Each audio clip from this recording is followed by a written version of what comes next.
Oke, ketemu lagi. Jadi pada video pembelajaran kali ini kita mau belajar tentang komponen communication di Angular Ionic. Nah, jadi materi yang pertama ini adalah data model. Ada yang sudah tahu apa itu data model? Nah, data model ini adalah seperti kalian membuat sebuah model yang dipakai untuk Object Oriented Programming atau OOP yang biasa dikenal ya. Nah, kita mau belajar lebih dalam pemakaian OOP di dalam Angular. Nah, ini pada pertemuan minggu lalu kita itu sudah belajar masalah produk ini ya. Ini adalah array of object. Jadi array ini nanti kita akan mentransferkan sebuah array ini dimasukkan ke dalam sebuah model. Nah, di dalam sebuah array ini itu cara cepatnya bikin objek ya. Cara cepat tinggal tulis saja. Nah, nanti kita mau bikin yang caranya model seperti itu. Nah, untuk yang belum melangkah atau mencoba di week ke-10, sebaiknya kalian coba week 10 dulu, kalian selesaikan latihannya, baru kalian menuju ke week 11 ini, karena dasar dari week 11 ini adalah week 10. Oke.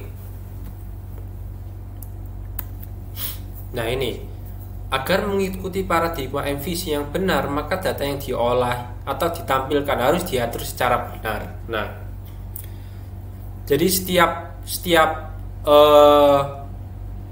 jenis data itu nanti itu seharusnya itu memiliki kelas representatif yang menjadi blueprintnya seperti itu. Nah, biasanya kelas-kelas yang di Angular ini disebut Angular Data Model.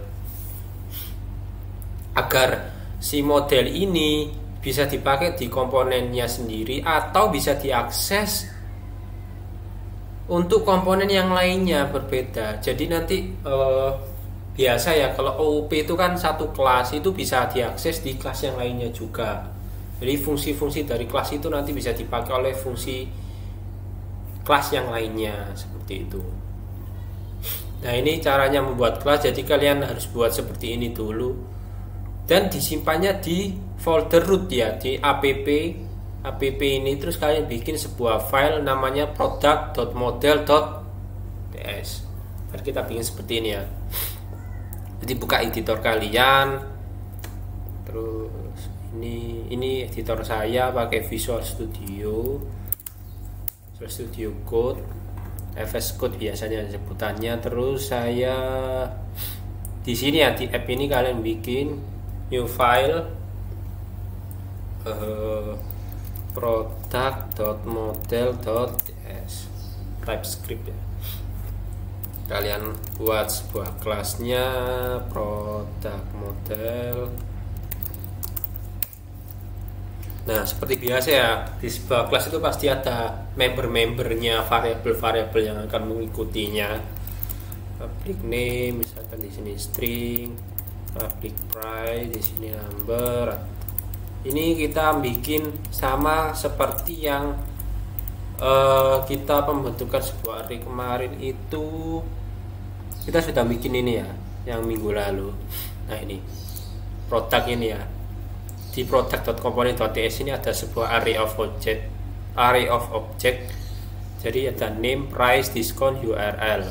Ini speknya yang kemarin yang terakhir itu ya, latihan ya. Meskipun nggak dikumpulkan, tapi kalian harus mencobanya ya di week 10. Sekarang ke week 11 pemakaian modelnya. Ini number semua. Jadi ada namanya, nama variabel, terus tipe datanya apa. Ini kalian seharusnya sudah paham ya. Jadi kita bikin konstruktornya, isinya parameternya, price, number, discount, number, URL, string. Ini ya, kita isikan this.name sama dengan name, this.price sama dengan price, list.diskon dengan nah seperti ini. Oke, kita sudah bikin sebuah variabel atau member beserta konstruktornya. Kemudian tadi di mana ya?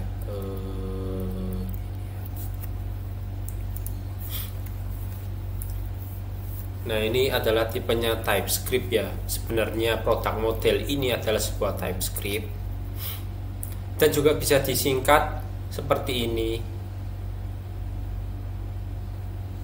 Tapi lebih baiknya tadi seperti yang sebelumnya ya, konstruktor itu.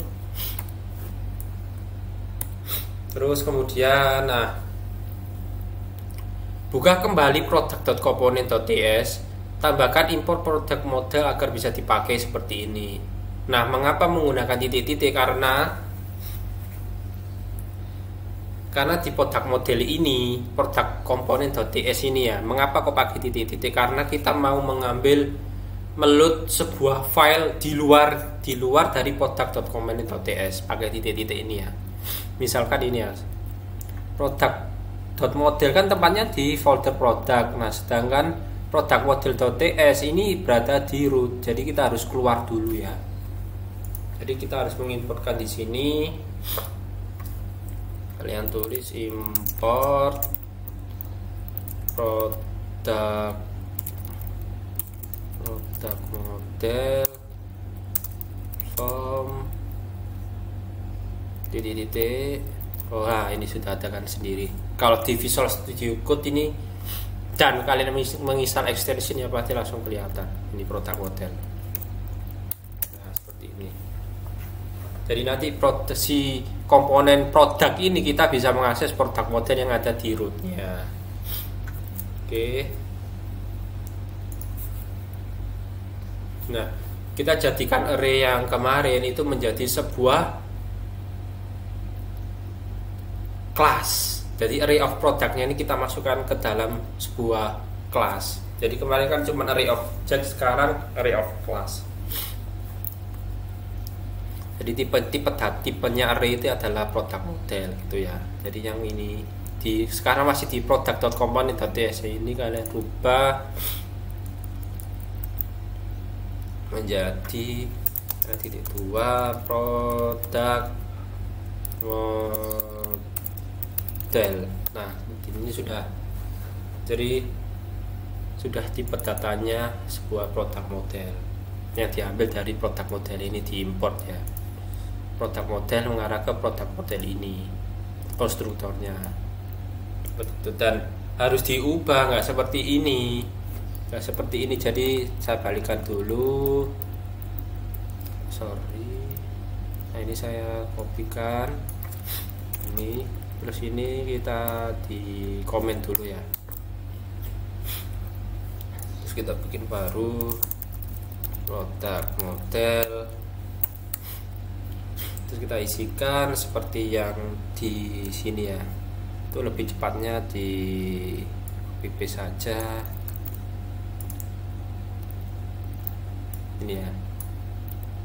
Nah, ini sini diganti Realme. Kalian siapkan dulu image-nya. Ini sudah kalian pasti coba di pertemuan 10, jadi harus kalian coba di week 10 ya. Itu nah, sudah selesai sekarang.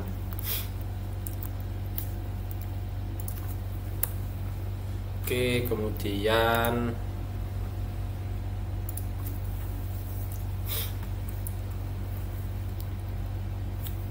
nah, ini tidak ada hasil sebenarnya. Maksudnya tidak ada perubahan, cuman kita bikin data of array productnya ini sebagai kelas gitu. Kita sudah menggunakan kelas dari array itu. Nah, data array of product ini seharusnya tidak melekat pada komponen, agar bisa dipakai juga oleh komponen-komponen lainnya. Nah, ini nanti si array of object ini, array of yang kelas itu akan bisa dipakai seperti itu, akan bisa dipakai oleh komponen-komponen lainnya. Nah, itu kita mau belajar itu interkomponen binding. Nah, jadi si product model ini selama ini data binding hanya membuat ikatan antar properti variabel di dalam komponen itu sendiri. Nah, jadi kalau misalkan ini ya berarti ya di cuman pada produk komponennya aja, nggak bisa diakses di komponen-komponen lainnya seperti tanggal hari ini yang kemarin atau komponen lainnya. Nah, kan nggak enak, buat apa kita bikin sebuah kayak gitu. Nah, kita harus bikin sebuah penghubung intinya seperti itu. Nah, ini bagaimana jika kita ingin melakukan data binding antar komponen. Misalkan tadi kan produk model itu kan ada di app komponen di root ya. Nah, kita mau mengisikan akan dipakai untuk produk komponen. Jadi app komponen sekarang produk komponen dan akan ditampilkan di app komponen juga. Ditampilkan di produk HTML-nya ya. Secara default setiap variabel properti dalam sebuah komponen hanya dapat dibandingkan dalam lingkup komponen sendiri. Jadi kalau app ya app, produk komponen ya produk komponen. Nah, agar variabel atau properti itu diperbolehkan untuk dibandingkan dengan komponen lain, maka kita harus menambahkan sebuah dekorator input ini agar variabel itu bisa diekspos atau tipenya public kayak gitu. Tipenya public, jadi aku bisa diambil loh kayak gitu. Kita tambahkan input dekorator input ini. Nah, jadi kita untuk contoh ya, jadi kalian cut paste kan array produk ini ke app.component.ts. Perhatikan nama array sengaja diubah menjadi products phone. Why akan dijelaskan nanti ya. Oke, jadi kita lupa. Nah, terus jangan tambahkan import ini, jangan lupa tambahkan. Jadi jadi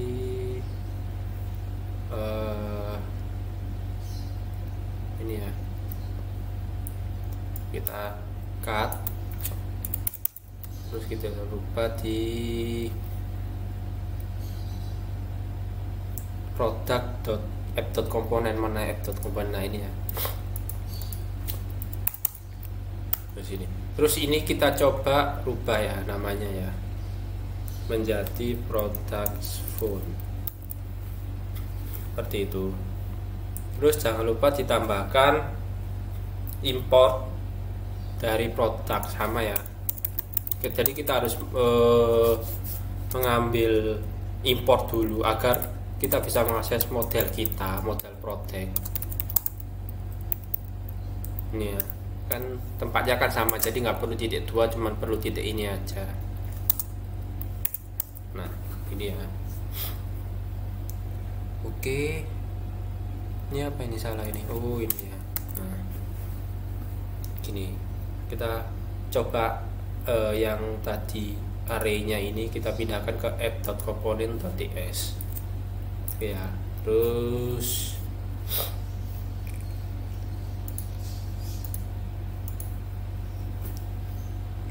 kemudian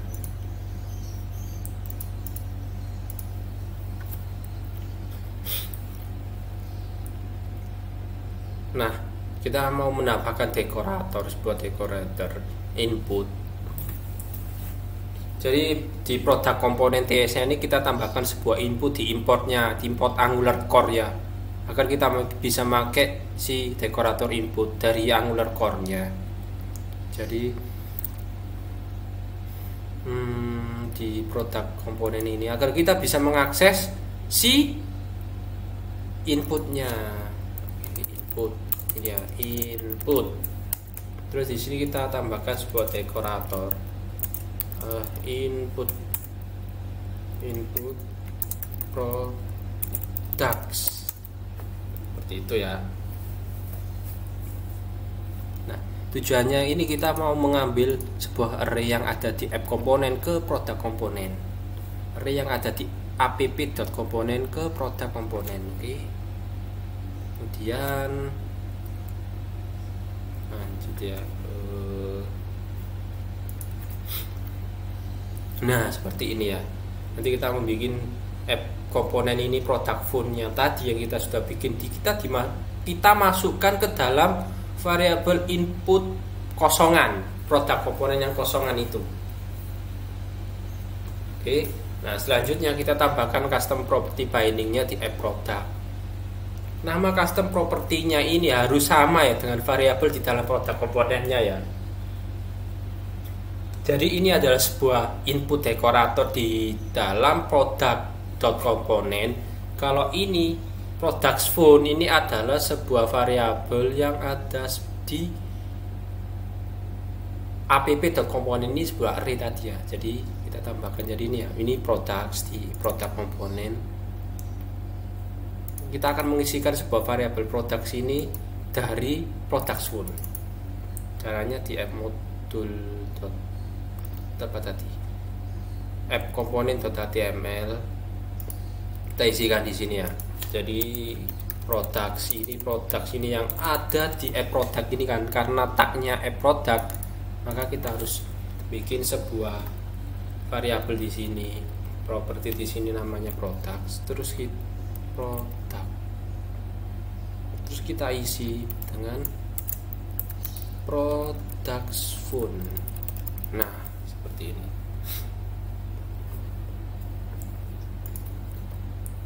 Nah, jadi products ini itu berasal dari product komponen, sedangkan products phone ini berasal dari app komponen, seperti itu ya. Hasilnya tidak ada yang berubah. Coba kita save dulu ya.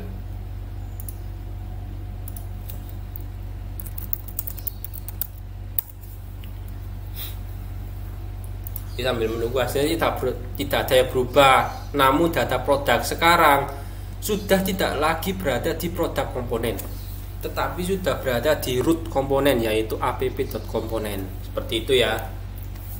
Oke, jadi yang awalnya yang week 10 itu sebuah array of object-nya itu di dalam sebuah produk komponen, kita pindahkan ke root komponen, dan di produk komponen yang kita kasih dekorator input ini agar bisa diisi seperti itu ya.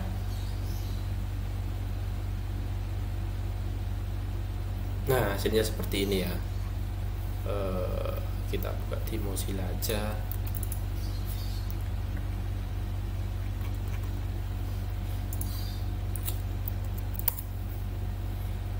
Terus kita jadikan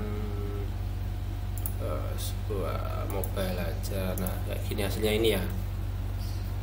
Ini yang dari week 10 ya. Jadi sekarang hasilnya seperti ini. Oke. Sama nggak ada perubahan, cuman ya tadi sudah saya jelaskan sebelumnya. Jadi hasilnya itu sekarang kita sudah pakai model. Terus kita juga bisa mengubah alias dari input prod, ditulis seperti ini, prod, seperti itu ya. Custom event binding. Jadi itu sebelumnya itu adalah menunjukkan one way binding dari komponen root ke komponen product menggunakan custom property binding. Bagaimana jika ingin menggunakan custom event? Tadi kan property, sekarang eventnya. Dalam hal ini bagaimana caranya jika kita mengisi sebuah text box? Misalkan ada text box di komponen A, maka komponen B juga dapat merespon event tersebut. Nah, misalkan ini nanti kita mau belajar ada sebuah form dari komponen A, terus kita sebuah event add product yang akan mengubah di komponen B, seperti itu. Langkah pertama adalah membuat komponen baru, tekan Ctrl C lalu diikuti Y untuk menghentikan Ionic. Kemudian ikuti perintah ini ya, Ionic generate komponen product form. Nah, ini kita membuat sebuah product form secara otomatis. Jadi di sini kita Ctrl C, terus kita ketik Ionic generate komponen product form ya. Terus lalu siapkan untuk two way bindingnya. Ini kalian copy paste saja ya ke dalam sebuah product form yang baru ini ya, product form. HTML ini dan copy paste. Nah di sini ada ng model. Angular model ini sebuah membernya, namanya product name, product price, product URL. Oke, terus kemudian kalian kopikan juga ini line itemnya di sini. Nah di sini adalah sebuah product discount. Jadi nanti ada kayak sebuah scroll nanti ya, nanti kita praktekkan. Terus add buttonnya di sini. Oke.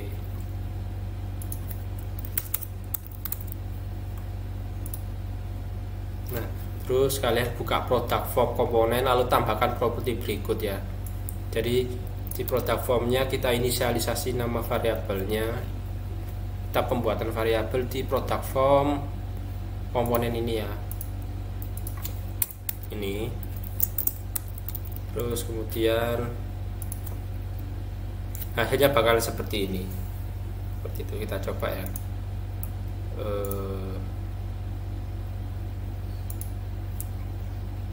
Nah kenapa kurang, karena kita belum menambahkan di HTML nya seperti itu ya. Caranya gimana Pak? Di sini belum ada ya. Nah kita harus tambahkan di sini karena di PowerPoint-nya nggak ada. Nah itu kalian harus improvisasi diri sendiri. Jadi kok nggak berubah ya di sini ya. Jadi ternyata harus kalian di sini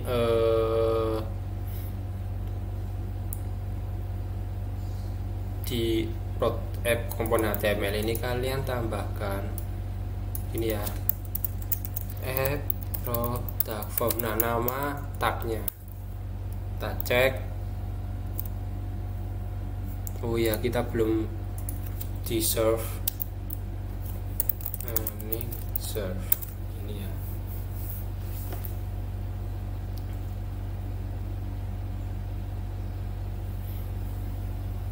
Jadi seperti itu ya teman-teman.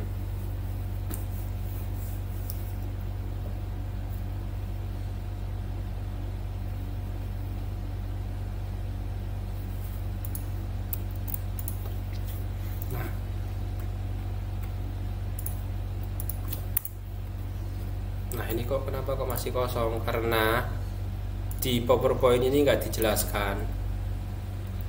Nah kita harus improvisasi diri, kok kenapa kok kosong ya. Jadi di sini di app.modulnya ini kalian harus import dulu ya, import sebuah product form. Oke, import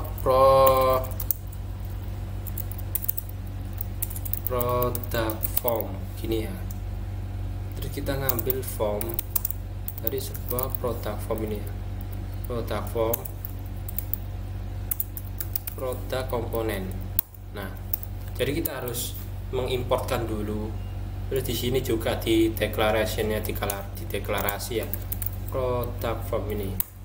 Nah oke, seperti ini.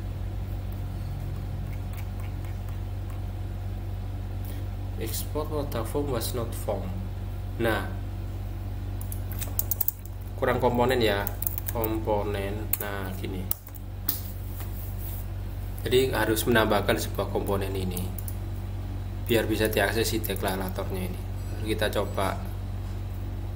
Oh ini karena product formnya F nya kecil ya. Nah di sini kalau di Visual Studio Code enak langsung ada terminalnya, jadi ada errornya, cannot find name product form. Nah ini diganti F karena F nya kecil ya,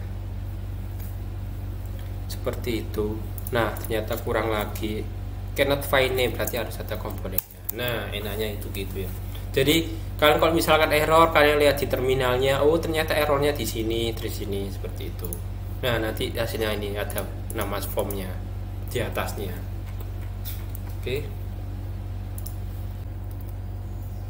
Oke, kemudian kita mau menambahkan sebuah add product ini ke dalam product form. Jadi product form di sini komponen. Ini kalian copy paste saja, terus kita add product ini ya. Oke, biar enak dilihat kita pindah ini ya.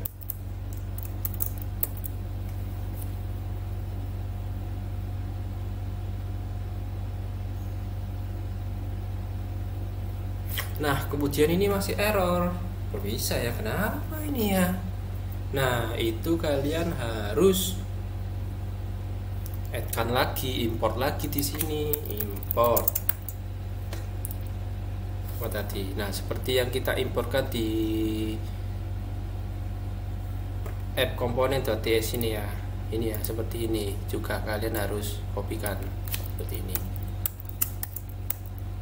Jadi harus kalian kopikan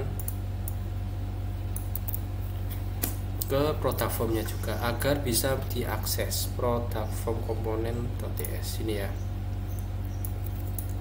Ini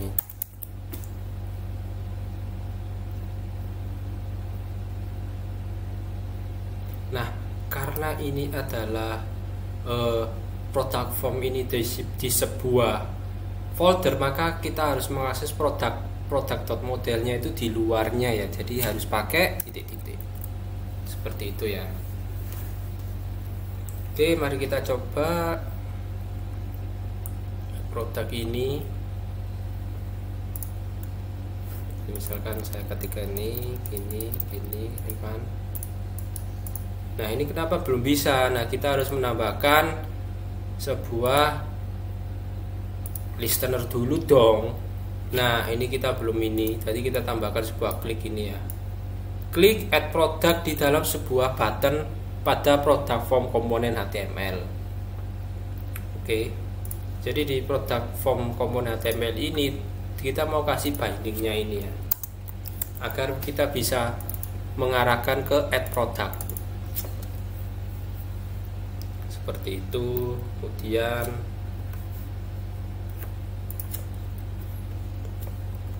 kita coba ya.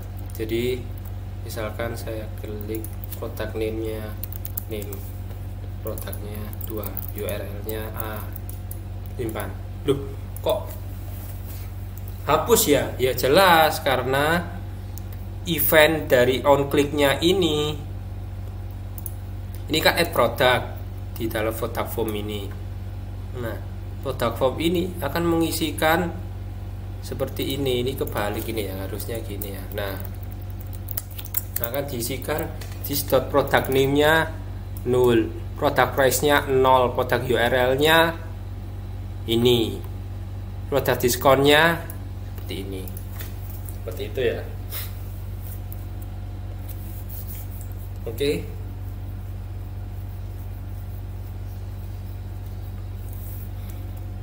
Nah, karena ini adalah kita akan memakai dari inputan itu, jadi ini dihapus saja sekarang add produknya. Nah, seperti itu. Kita mau pakai sebuah objek di input.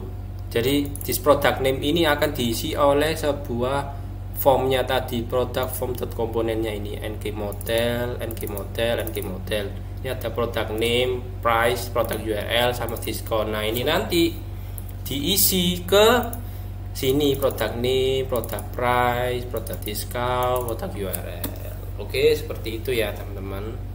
Terus kita lanjut. Jadi sampai mana tadi?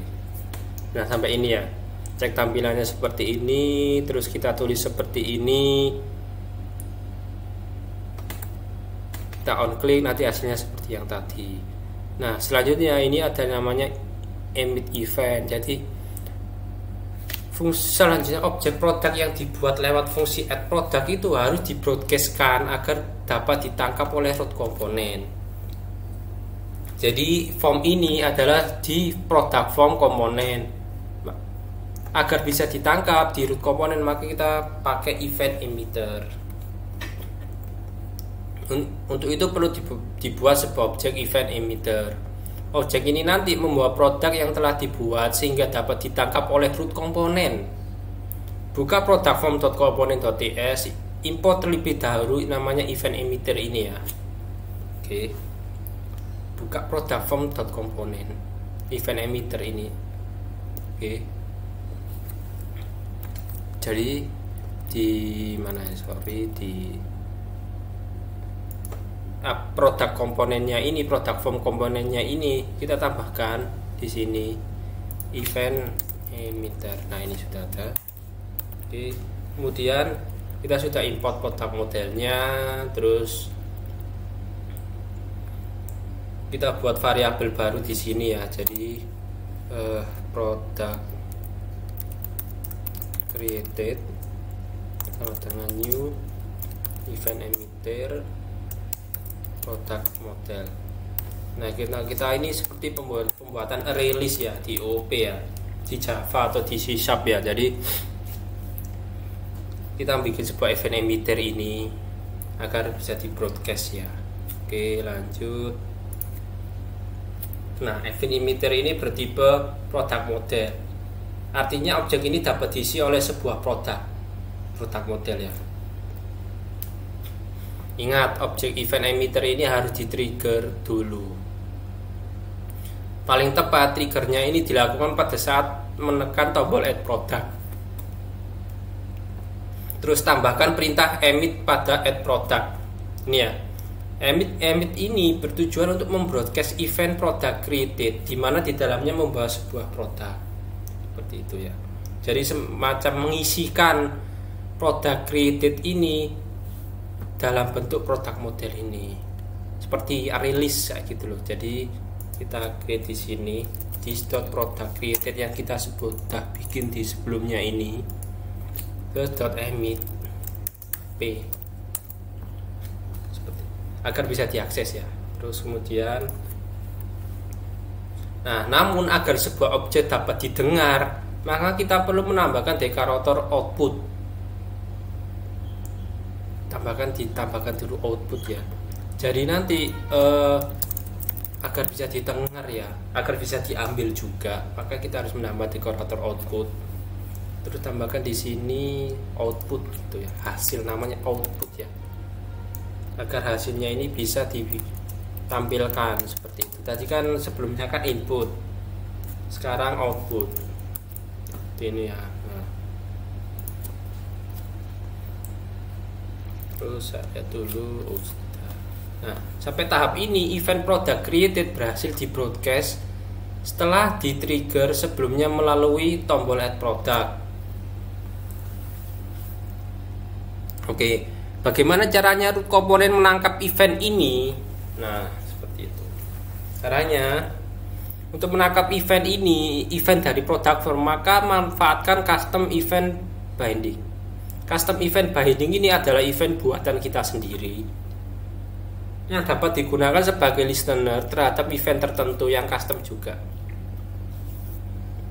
Jadi buka app component.html-nya, kalian tambahkan seperti ini.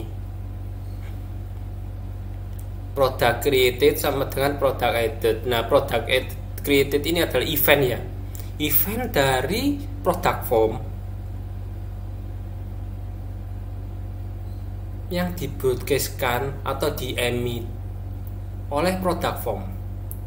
Jadi ini kan ada product form dari product created tadi ini. Ini kan berada di product form. Nah, kemudian kita isikan nanti kita isikan product created ini ya. Akan diisikan sebuah produk model ini. Oke.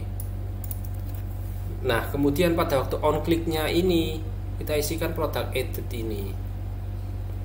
Seperti itu. Nah, di app komponennya, maka dari itu untuk mengisikan sebuah array ini di dalam komponen app komponen ini, maka kita dibutuhkan sebuah fungsi product added ini ya, fungsi baru product added yang akan mengisi eventnya ini. Seperti itu. Jadi kayak submit form gitu ya. Jadi event ini kalau kalian di jQuery biasanya this ya, atau event juga. Jadi kita mau mengisikan sebuah product created ini dari root-nya. Seperti itu. Jadi kita tambahkan product created ini. di app product form ya.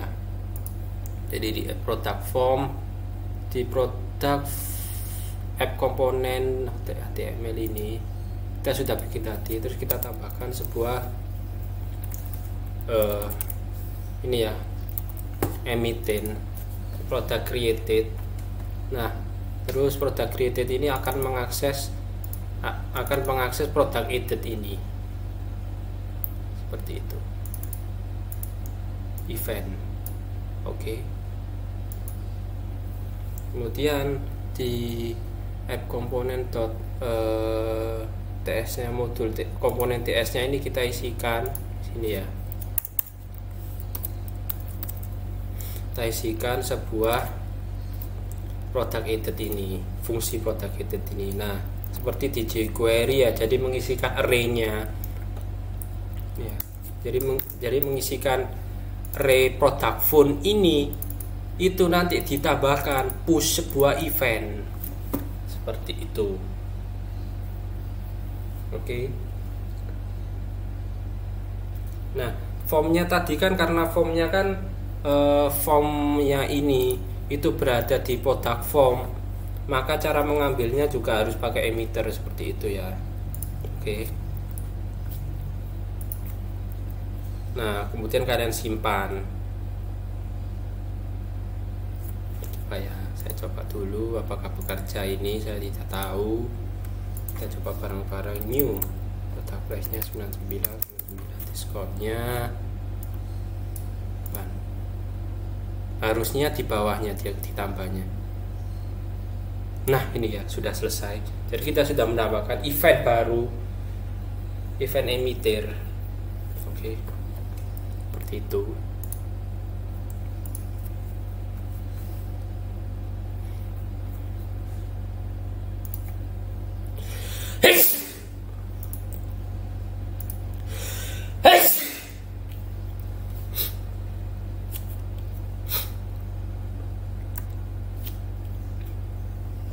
Nah, setelah kita tes itu, maka add product ini akan men-trigger event product created untuk di broadcast. Event product created ini juga membawa sebuah data, yakni data produk sesuai yang dibuka di dalam form. Oke ya, jadi pada waktu eventnya ini itu membawa mana ya? Nih. Nah, eventnya ini itu kan dari sini, event ini ya. Oke. Akan membawa sebuah data, yakni data produk sesuai yang dibuka di dalam form. Nah, event tersebut ditangkap oleh app komponen, ya kan, dengan product edit yang sudah disiapkan sebelumnya. Jadi custom event binding senantiasa mendengarkan event yang muncul dari product form komponen, seperti itu. Nah, terus kemudian selanjutnya data produk dari event itu dimasukkan ke dalam array product phones. Sudah saya jelaskan sebelumnya ya. Nah, one way binding bekerja dan array ini mengupdate array produk di dalam produk komponen. Produk komponen seperti itu ya. Latihan. Ini tambahkan tombol hapus di masing-masing produk. Jika diklik maka hapus produk tersebut. Array produk di root juga harus diupdate. Ini ada contekannya, yaitu pakai splice seperti itu. Ini silakan kalian coba sendiri splice seperti apa. Oke, terima kasih. Ini memang agak rumit, tapi belajarnya pelan-pelan pasti bisa. Oke. Jika ada pertanyaan silakan hubungi dosen masing-masing. Oke, sekian, terima kasih.